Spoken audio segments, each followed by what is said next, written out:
Okay, time for a little college football recap from week 3. Pretty exciting stuff, but first we're going to talk about the early firings. I think this as early as it's ever been for college football. Virginia Tech fires their guy Brent after going 0-3, and so does UCLA firing DeShaun Foster, who was one of my favorite players. I actually think I have his jersey number from when he played on the team. That's when I was a big UCLA guy. Not great. UCLA with Sean Foster didn't start off really well, but ended the season on a good note. Looked pretty competitive, looked really tough, and almost made it to a bowl game. You thought that they would continue that momentum. They revamped the coaching staff, brought in some talent, even bringing in Tennessee's quarterback to come play at UCLA. This guy has looked like dog doo-doo as well in a Bruin jersey.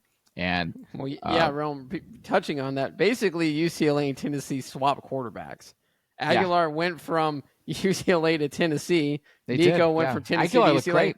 And like you said, one looks like crap and one looks great. So clearly one team won that trade. For sure. And UCLA has not looked good outside of 2 quarters or 1 quarter that I was like, I text you guys, said that they're trash. And they finally showed me enough to give me some hope here for this season. But to get their ass whipped, Aaron, when we were going over the college lines, you said this should be a victory. We were pretty confident with the 15.5, whatever that point spread was, but they got their ass beat. And now DeShaun Foster is out of a job less than a year and a half. He really didn't have much time because Chip Kelly left at the last minute. So didn't really get a fair shot, I think. But they looked ugly. They look ugly. So rest in peace to Sean Foster and the UCLA football program. It was a bad loss. Guys, thoughts? It's been bad for UCLA since they joined the Big Ten. I think there was a lot of talk, I think, from Pac-12, people as far as, these teams that were coming from the Pac-12 joining the Big Ten. But UCLA just seemed from the beginning that they were the extra of joining the Big Ten versus Oregon, USC, and even Washington, because the Big Ten hasn't even got USC's best of what USC is in their prime. And UCLA, they've had some moments, I guess in our youth and, when they were going up against that USC dynasty and UCLA was given a run for their money. And there was some, appearances at some, pretty big bowls here and there, the secondary bowls, but they just haven't got it. And in this era of NIL, I don't know the UCLA, booster and, deep pockets are going to keep them, be able to get the talent. And do they have the infrastructure from a program perspective? Because, they're a public university and they're a public university that cares about all sports. They have pride. I think they have the most national champions on any college out there. Because they're an Olympic school, they do everything, swimming, gymnastics, everything that goes out there. But at the end of the day, football pays for a lot of this stuff. And we were talking off pod a little about UCLA's financial troubles right now. Football's got to pay for that. And in a different model right now and going against in a harder conference. And now you're flying across the country to play all those other different schools from a football perspective. What is the infrastructure and what's the coach you're going to bring in? Because you literally had a coach, Chip Kelly, went to the national championship game at Oregon. Cup of coffee in the pros wasn't the best, but you get a guy that, as a reputable college coach, and he quits your program to go be the offensive coordinator at another college school. We were doing well with Chip Kelly too, man. We were doing You were doing well, but every year they're talking about getting rid of him because they didn't want to pay him the money they were paying him. We were competitive against USC, whooping their ass, making moves, recruiting well. It was on the up, and then he just bounces, and this is just – it's just shit in a handbasket or whatever that phrase is. It's a presser for the job. So my question is you don't want to pay Chip Kelly and weren't happy with the moderate success he was getting. What are you going to pay right now to get a top tier college coach that's going to come in here, and what's it going to cost? Because it's going to be they have to now. Yeah, they have to, but we'll see. I mean, you just went in on the cheap with DeShaun Foster basically right now. UCLA has always been cheap on football. Dude, they went so cheap on this stuff. They didn't even have a real... Let's just put it in perspective. UCLA's buyout for DeShaun Foster is $5 million. Jimbo Fisher just got fired from Texas A&M 2 years ago with a $76 million buyout. I think Mike Norvell has a buyout north of $60 million at Florida State. Kellen DeBoer probably has a buyout of about $70 million at Alabama. Those guys carry more, though. But you're in a power conference in the Big Ten, which is the premier conference right now in college football. It's overleaped the SEC. They've won the last 2 national titles, and you got a $5 million buyout. And you could have actually waited, like you said, Rome, to December 2nd, and it would have been down to $1 million. And they just said, we'll eat the $5 million now. To Jason's point, UCLA has always been cheap when it comes to paying for coaches. They've never, they're a public school. They've never really invested. They've always been known as the basketball school down here, and USC has always been the football. I mean, USC is paying Lincoln Riley north of, $11 million, I believe he's making right now. Even his buyout, if he gets fired, is probably 40, 50, 60 million in that range. If UCLA is really committed to football, which I'm not sure they are, they haven't ever been in my lifetime. They've had some nice runs here and there. Jim Mora went there, got him to a Pac-12 championship game. Chip Kelly, like you said, Rome, every year kind of that 7-5 bubble, 8-4, competing, but not really a threat to make the playoff or, win a conference when they were in the Pac-12. They're at the bottom of the barrel in the Big Ten. Like I said, I wouldn't be surprised if the Big Ten commissioner called them up and said, dude, you guys, you need to do something now because we've got schools like Rutgers that are better than you. I mean, Purdue just made a big move and hired a new coach. They're better now. And USC's leapfrogging. How good is Purdue right now? I would take them to beat UCLA.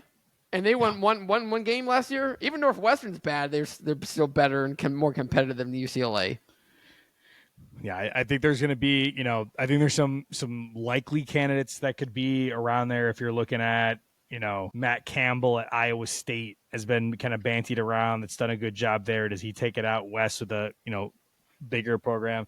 Is somebody like Spencer Danielson at Boise State, get into a bigger conference, bigger program, a little bit shared recruiting area in the West Coast. He's able to bring talent up to Boise. Can he bring him into LA? They're going to have to get somebody that really knows the recruiting structure and knows what you're going to need. What's the people that are successfully get high school recruits, but at the same time can utilize the portal to bring people in to be competitive. Because, the Big Ten's not easy. You're getting, at this point, the Big Ten is rivaling the SEC as hardest conference in the country, as the NIL has kind of balanced, the power structure across college football. So you got to be willing to pay and willing to compete and get the right things. And I think it's a combination of both between the NIL and the recruiting structure. In California, it's the top 3, many years, maybe the one, high school football like hotbed for talent. Like UCLA should have a bunch of these guys that are here, homegrown that are there. And so I think that is what you got to kind of tap into. And I think, Aaron, you maybe, have better thoughts on this, but Lincoln Riley, when he comes from Oklahoma to USC, like Lincoln Riley really almost did national type of recruiting at Oklahoma and stuff in the South to get there. But I mean, going to USC, he had to learn something different because there is a different type of competitive nature to recruiting at the Southern California market or just California overall. So I think that's something for UCLA is how do you get these kids to stay home in Southern California and just, there's talent here. You just got to keep it here and have somebody that's going to connect with the kids and bring them in and then, get those names that could be in the portal looking to do something. Well, I think that was the whole point of keeping DeShaun Foster, right? He's a high school guy here, a college guy here. He can connect with the kids. I mean, their recruiting class was looking okay. But to Jason's point, if this program is really going to turn it around, it's going to be NIL next year, and it's going to be a spending spree of 25 to 30 mil, maybe minimum 20, because if you're listening to Mike Gundy's numbers of Oregon's really paying 45 million for their roster, and we know Ohio State was on record as paying 25 million. Texas A&M had the number 1 college recruiting class 3 years ago at 25, 30 million, if you believe the reports Nick Saban was getting. Well, now you got to spend money, and UCLA just hasn't done it. There's coaches out there.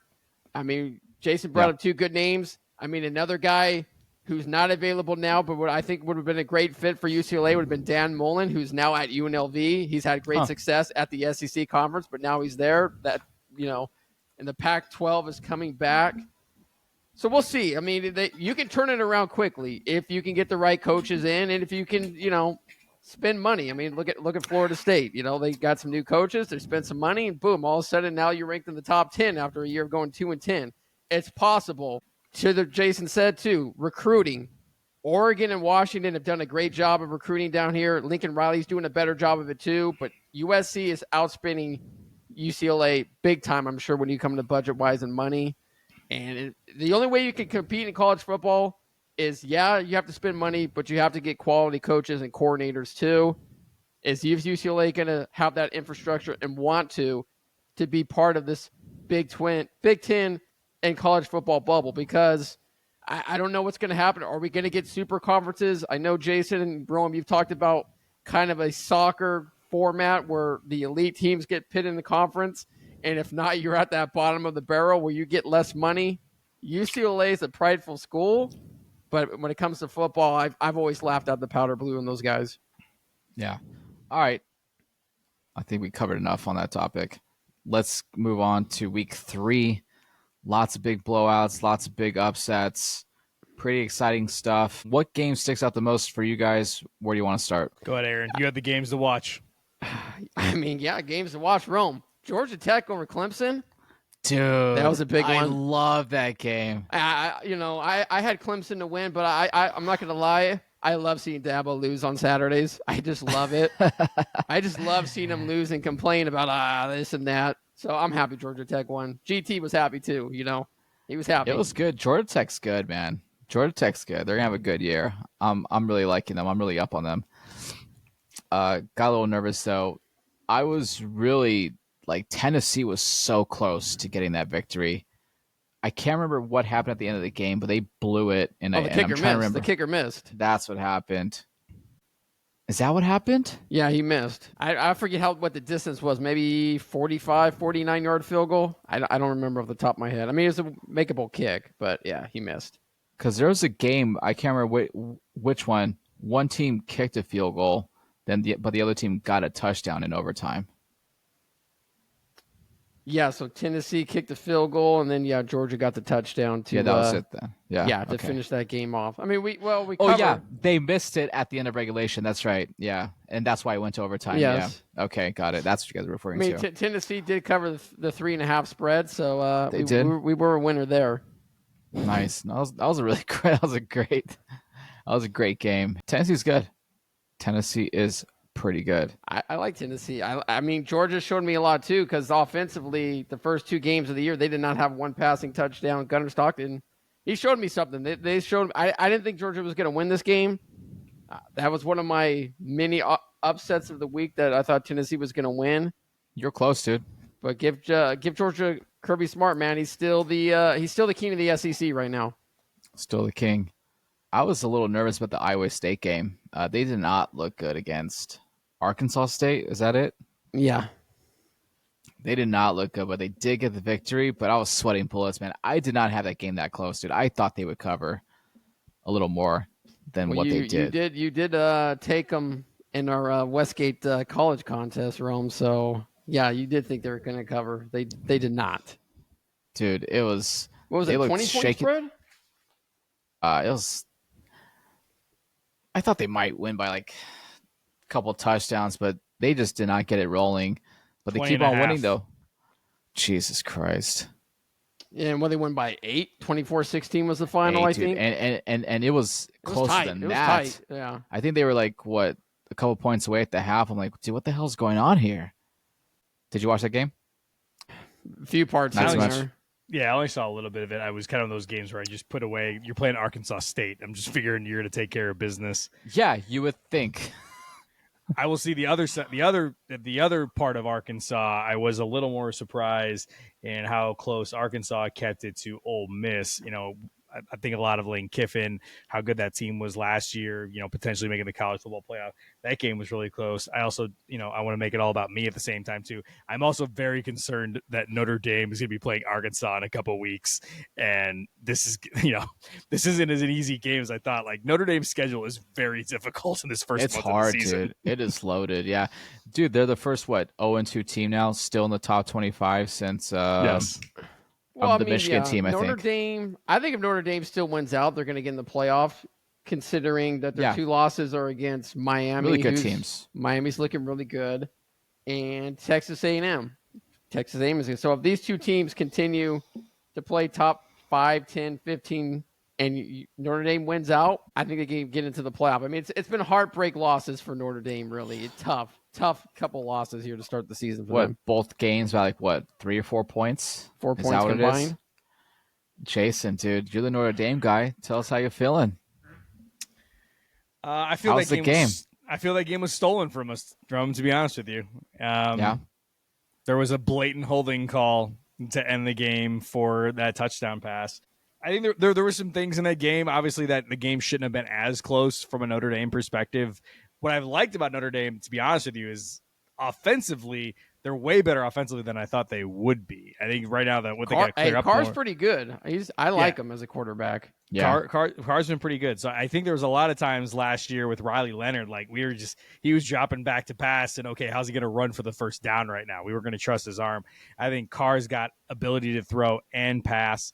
And obviously they have a dynamic running game with 2 really good running backs that are able to blow the game open and help take pressure off a Carr.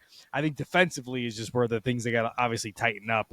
And I thought they had that at a certain point, and they should have won the game. The holding call was one thing, botching the extra point was another, and it doesn't look good starting 0-2.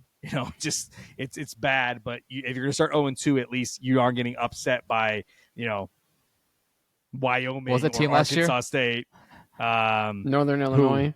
Northern Illinois last year. Yeah. So didn't upset there. Hey, you're losing to a team that could win the ACC in Miami. You're losing to a team that could be pretty competitive in the SEC that has a really good coach and is building something down there at Texas A&M. So these are 2 good losses, and I agree with Aaron. If they do win out, then they're probably going to get in at 10-2. They're going to be one of the wild cards into the playoffs. So there's still a path for them, but it's disappointing because, man, it's just you start off 2 losses. It's a tough way to go. And a game, Texas A&M, they should have won. Miami, they may have didn't deserve to be as close as it was, but it also was a winnable game for them in the 4th quarter as well. So they've played well, and that's the good thing to see from Notre Dame because they did lose some guys to the draft. And they've still been able to rebuild, where in years past you'd see like a down year. There's something here with Notre Dame, so I still think there's some positives they can go on to, but it sucks being 0-2 though.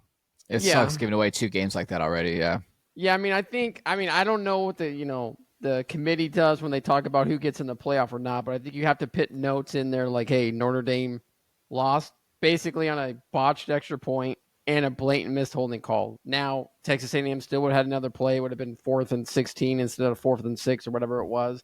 It still would have had a chance to win. The chances of them actually executing it go down a lot. Another, Jaeson was high on this team early in the year. I wasn't, but Miami's looked really good, and I really have to say it's Carson Beck. Last year at Georgia, it looked like he regressed. He has a major elbow injury. There was question marks where he was going to be at. Now this guy looks like a first-round NFL draft pick again now all of a sudden. There's mock drafts that had him going in the top 10 before his bad season at Georgia, but Miami's looking strong. They're looking good. They destroyed the shit out of South Florida. Dude, I didn't think it was going to be that.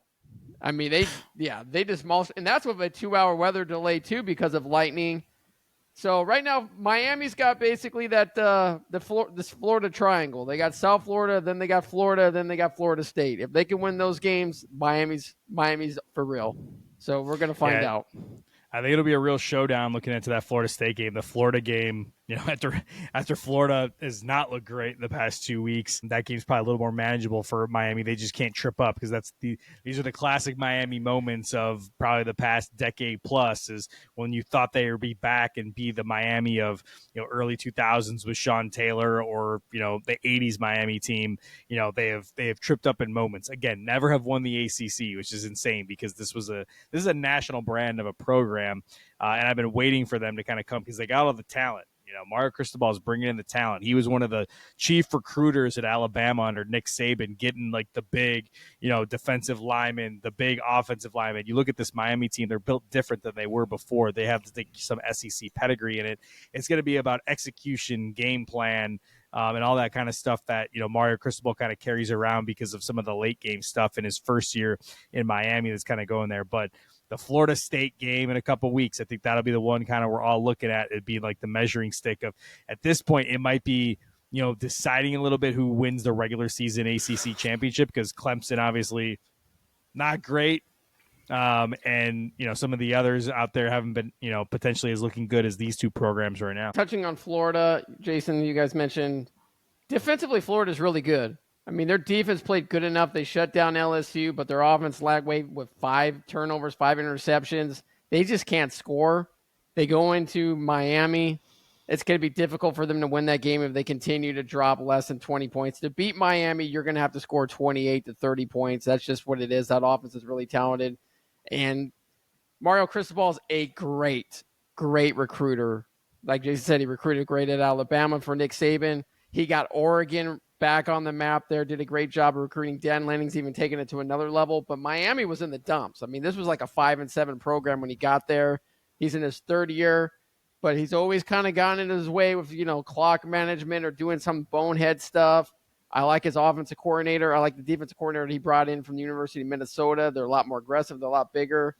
The Miami-Florida State showdown, if they're both undefeated here in 2 weeks, is going to be the game of the year in the ACC. Sorry, I'm looking ahead at some of the other games. Michigan, dude, they looked really good. I didn't know that they're going to win by that much, but their interim head coach really came in through. They play against Nebraska next week, Rome. Dude, at Nebraska. I've got a feeling on that game, but I'll wait later in the week to give my thoughts on that one. Well, Moore will still be out. I think the suspension's for 2 weeks, right? Yeah. Oh, that's really tough. No, Michigan looked great, dude. Their freshman quarterback, what's his name? Underwood. Phenomenal. He's really fast. He's really big, dude. He trucked a few defenders. Dude's right on over. Built like a linebacker. Dude, he's big for only being, 18? If that? Solid. I saw a lot of the Oklahoma game. Their quarterback, really, really good. You know who a team's not looking good? And I don't want to pick on this guy, but Arch Manning in Texas does not look good, dude. They do not look good. Dude. I mean, UTEP sucks. And they barely even did anything against those guys. They booed him off the field, dude. 10 straight incompletions? Let me see. He only got 114 yards, 1 touchdown, really bad interception.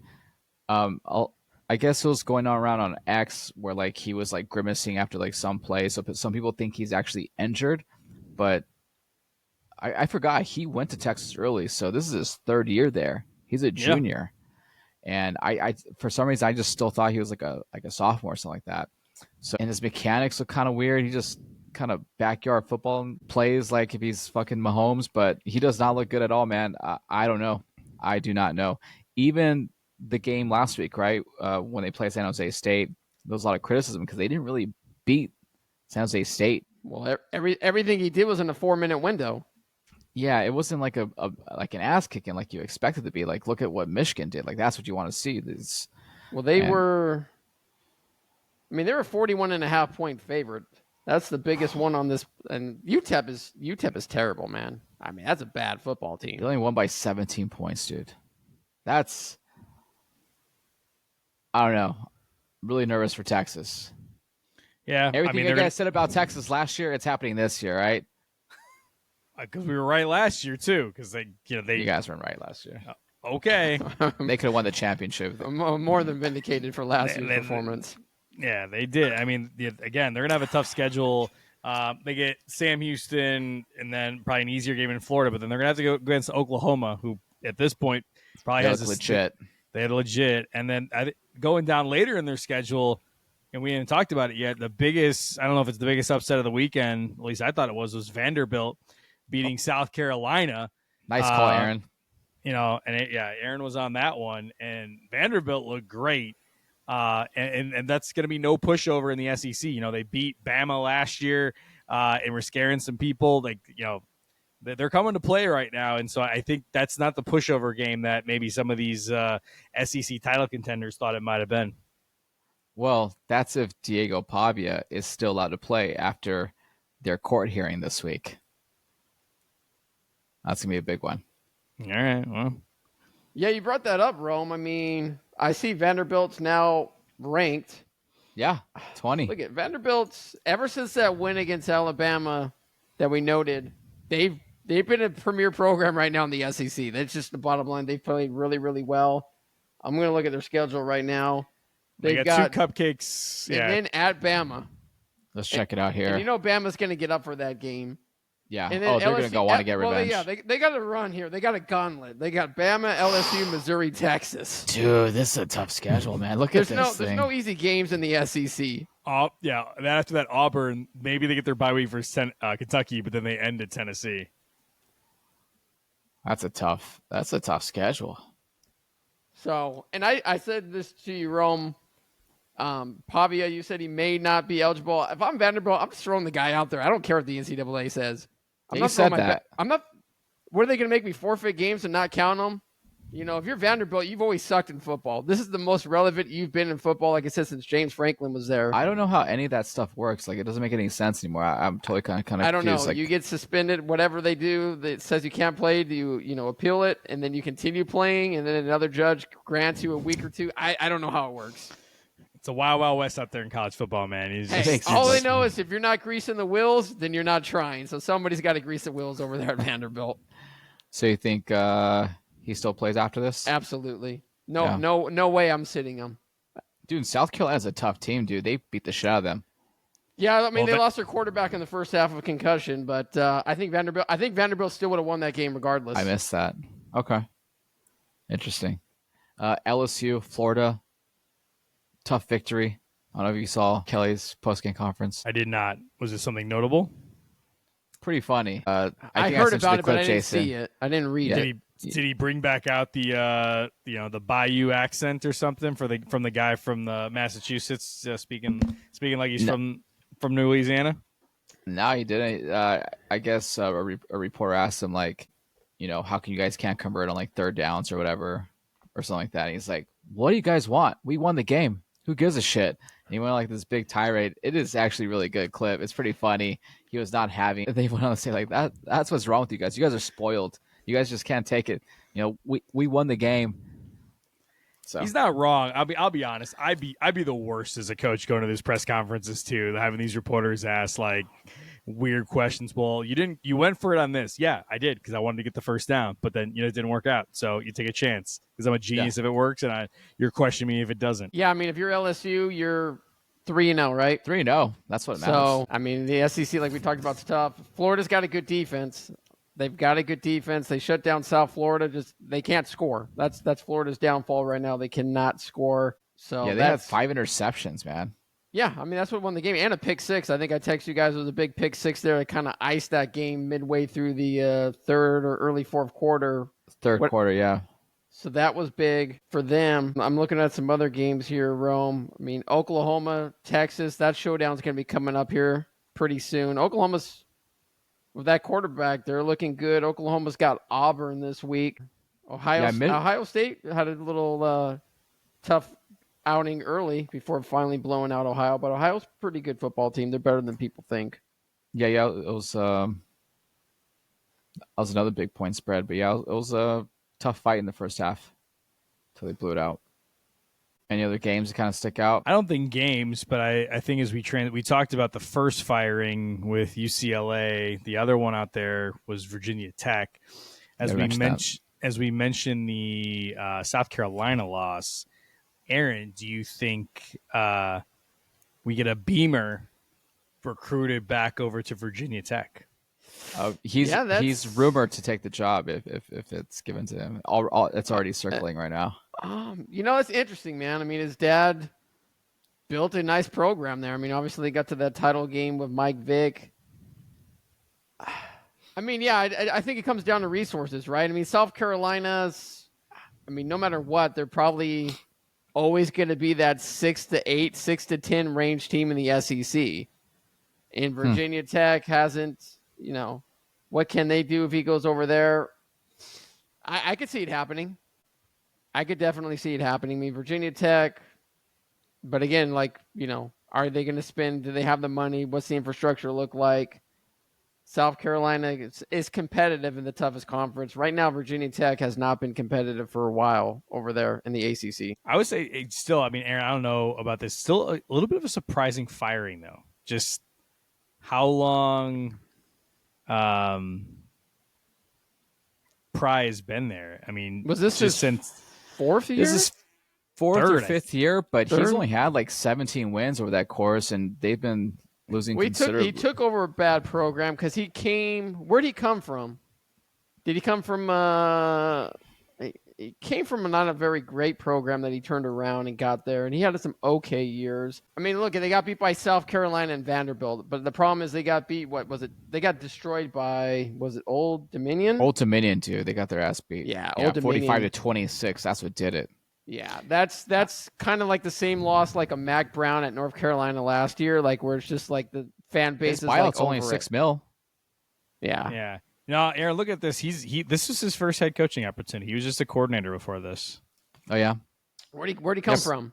He's young, right? Penn State before that. Oh, Vanderbilt. Yeah, there you go. Before I that, he was Penn State D coordinator. The D coordinator there. So, but yeah, I mean, just since 2002. So this was year 4 for him. So I guess you're expecting to make a leap after finishing 7-6, 6-7 the past 2 years.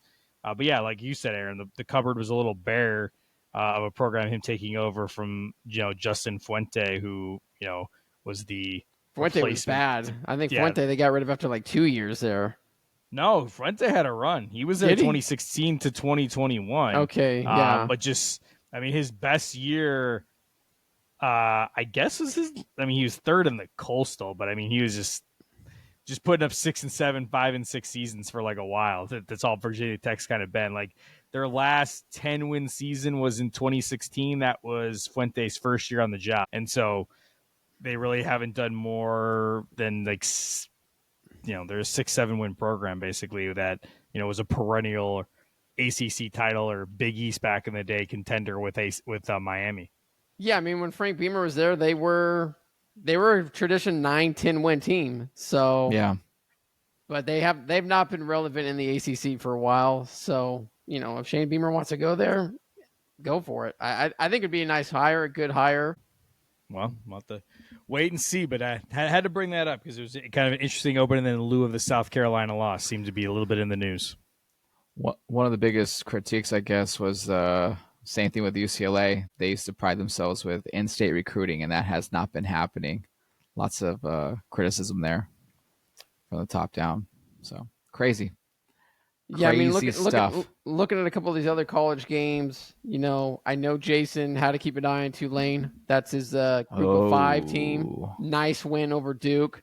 They looked really good. The transfer quarterback from BYU recorded 4 rushing touchdowns. So I like the way Tulane's looking.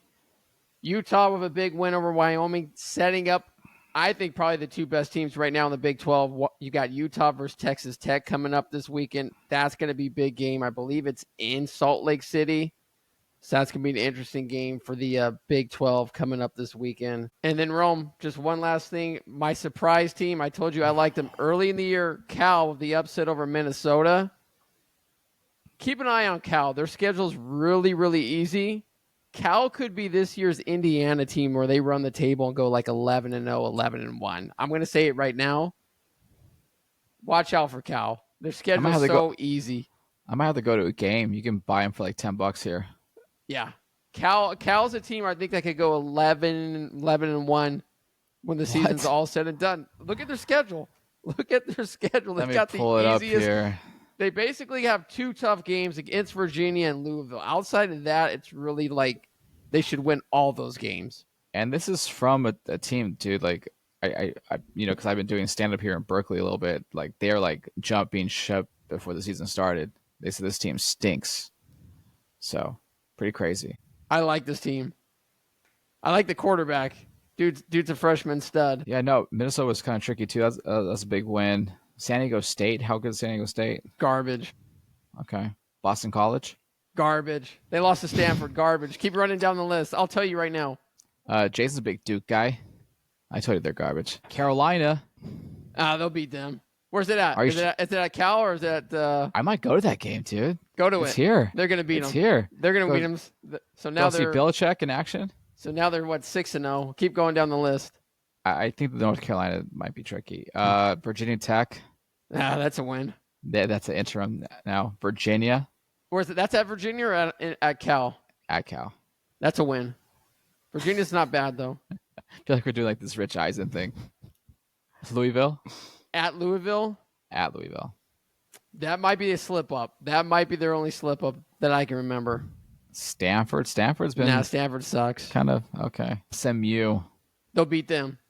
SMU's not that good. How is SMU doing so far? I haven't really kept track of them. 3-1. I think there'll be a challenge for people on the schedule, but I think SMU, they're probably going to be playing spoiler between Florida State and Miami right now. All right. Anything else? Nope. We got 2 big Monday night games ahead of us on the pro side, and then some more college football next week. I love it. Yeah, so we did go 4-3 overall for week 3 college football picks in the Westgate Super Contest. So a winning week. I'm sorry, guys. It's all right. We can do better. There's room for improvement. Aaron, what percentile are we at right now? I mean, we're still fairly the top good. 50%. Okay. You know, the top right now we have a combined 10.5 points. The top leader guy, he's killing it actually. He's at like 17.5. But there's a lot of guys right there at that 13, 14. So I mean, we get a 5-2, 6-1 week maybe. I mean, how's your independent one doing? How's your other one going? My independent one, I've got what am I 11, 9-1 in that. So I'm the top 25%, like right there at 25, 26 percentile. How's your other guy? He's a half point behind our group, so he's at 10 total points. He's had some bad losses too. I mean, we should have hit. If Mississippi could have got that touchdown against Arkansas instead of kicking field goals, that would have been a cover. A couple tough losses. You know, I think we should just never bet on Mississippi. You know? Yeah, they lose it. Yeah, I mean, like this is just like it's a Lane Kiffin thing. We talked about this before the season started. Then yeah, we fucking go against our own. Well, let's put it this way. I'm just gonna note this because I've got this in my own notes. Jaeson has taken LSU twice. They've covered both times. I've taken Cal twice. They've covered twice. So we do got that going for us right now. So those might be, and then Rome, like you said, Mississippi is 0-2 in the cover. So we might want to start taking track of names of teams that are covering and those that are not. Yeah. What else did we have? You lost Mississippi. You lost Iowa State, and then we won Arizona State. Iowa State should have covered, dude. Well, they got lucky to get a win. That was not the right side. They should have covered the week before against Iowa when you got the push, but yeah. Oh well, it is what it is. There, it is what it is. Cool. Week 3 in the books. Then I love it. I'm looking forward to the next week.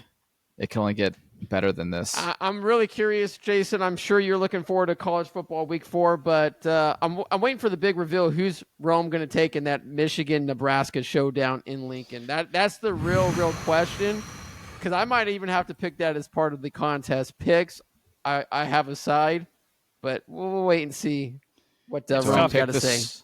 It's interesting how he plays it. You know, just you last week between your guys, Steichen and Peyton. You had to really pick a side. It was close. It was a pick 'em. But I picked right. I got lucky and picked right. I don't like these new divisions. It's bullshit, man. I went to Nebraska. I was supposed to go to Michigan. I like both of them. This is not fair. This is why you shouldn't have 6 college teams. Yeah, or you just decide on one team, you know, but whatever. Just have one main team, Rome. That was UCLA, I think dude. Jason's just all UCLA's my main team. Okay, there you go. You can have other teams you like. Like my main team's Florida State. Yours is now UCLA for officially. You just said it. We know Jason's Notre Dame. So you can have other programs you like, but, you know. Well, I've always rooted for Nebraska. Well, Nebraska might be my official team. Eric Crouch and Tommy Frazier ain't coming through that door, man.